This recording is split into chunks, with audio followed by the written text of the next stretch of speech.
WHO. You may have noticed this. There have been a lot of reporters chasing down Republicans in D.C. to talk to them about the Trump nominees and whether or not they support them. And Republicans generally go, yeah, that they're being kind of vague about it. So what can we expect? Political commentator Ethan Watson is on my Davison Family Dentistry Newsmaker line this morning to talk to us this morning. Ethan, thanks very much for joining us. Good morning. Chloe, if you could pop him up technically, I appreciate that because I'm having a little trouble remotely in getting him on the air. Good morning, Ethan. How are you? Not too bad. Thank you so much for having me. You bet. So, Ethan, what do you think is going to happen with these nominees? This is one of the more unusual slates of nominees that we've ever seen because we've got former Democrats, people that were considered just a few years ago to be fringe figures, on certain topics. What are you expecting here? Oh, this is really frustrating for me as a young Republican because as soon as Republicans get power, they always like to do these circular firing squads on people on their team. And it's so frustrating because now is the time I feel like for Republicans to fall in line and support President Trump's cabinet picks. So I really don't know how this one's going to shake out. I think Tulsi will probably get through. I think Pete Hegseth will probably get through. RFK Jr., a lot of pro-lifers take issue with his stance on abortion, in addition to some of his more controversial takes on vaccines. But the bottom line is this. Politicians aren't there to be ideologues. They're not there to get 100%. They're there to move the ball as far as they possibly can when they have it. We've got the ball. We've got a lot of problems in this country that Americans obviously want Republicans and President Trump and his team in particular to fix.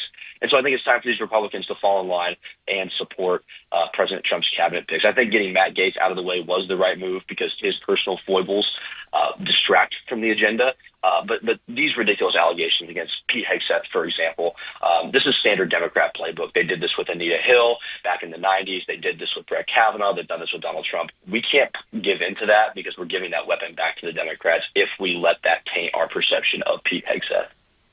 And so, Ethan, as you said, as a young Republican, why is it important for you to Republicans to come together and get these nominees in place? What is important to you about that? Well, the number one rule of politics is that when your opponent is making a mistake, you stand there and point, and you don't make the headline about you. And right now, the headline should be Democrats in disarray, because frankly, the Democratic Party has no idea what's going on. They have the pro-Hamas wing and then the more establishment pro-Israel wing. They've got the feminists versus the radical transgender activists. They've got the traditional blue-collar Democrat versus the AOC wing, right? The party is fractured. They're in disarray, and they're still wandering the airwaves over on MSNBC, if anybody even listens to that anymore.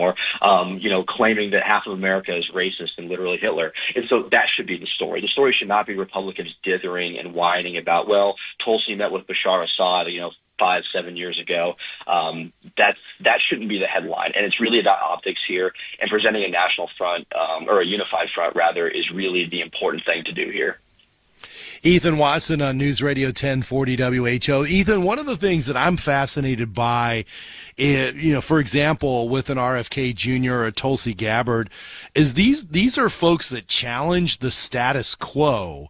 And I'm wondering what you're thinking about what having RFK Jr. in place or Tulsi would mean for government agencies. I feel like there's a lot going on that you and I are never told. And one of the reasons these agencies are worried is that we're going to find out a lot of stuff about how government works in this country if you've got these folks in place that question the status quo. What are you thinking here? What would result from RFK or Tulsi getting confirmed? They would be literal bulls in the china shop within the intelligence community or the health community, as it may be. And I think that is exactly what we need.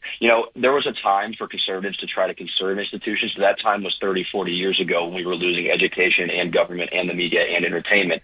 The time for conserving institutions has come to pass.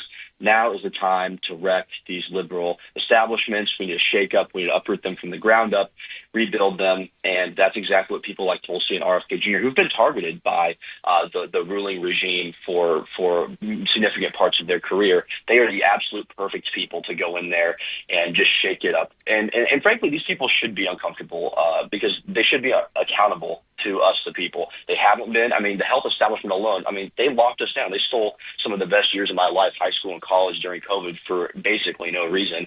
And so I absolutely want to see a bull in the china shop. I want to see things revealed. I want to see people get fired. I want to see people be held accountable for the awful policies that have been coming down out of this administration for the last 4 years, and even before that, for the last couple decades. Political commentator Ethan Watson. Ethan, thanks very much for joining us this morning on WH.